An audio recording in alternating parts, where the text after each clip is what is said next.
Wanita yang bersalin memang nak cepat sembuhkan luka, betul tak? Sebab apa? Sebab kita nak kurang rasa sakit, nak mudah bergerak, nak menyusu anak. Sebab memang saya dapat banyak inbox yang mengatakan dia masih tak boleh menyusukan anak sebab dia masih sakit. Jadi dalam video ni akan nak share macam mana kita nak sembuhkan luka dengan cepat dengan beberapa jenis vitamin ni. Yang pertama ialah zinc.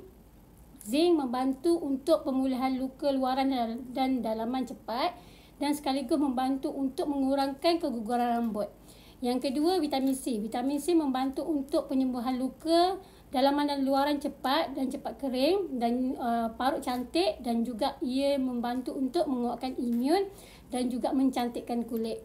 Yang ketiga, ESP, protein. Protein membantu untuk penyembuhan luka dengan lebih cepat dan membantu untuk terdaga dan memperbanyakkan susu badan.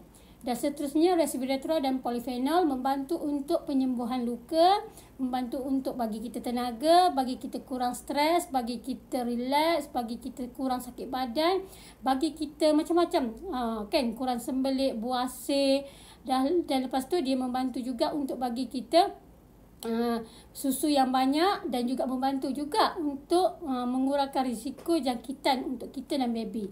So, itu adalah cadangan-cadangan kalau ada masalah luka lambat sembuh atau tengah menunggu hari nak bersalin, boleh cepat dapatkan produk ni, boleh inbox akak.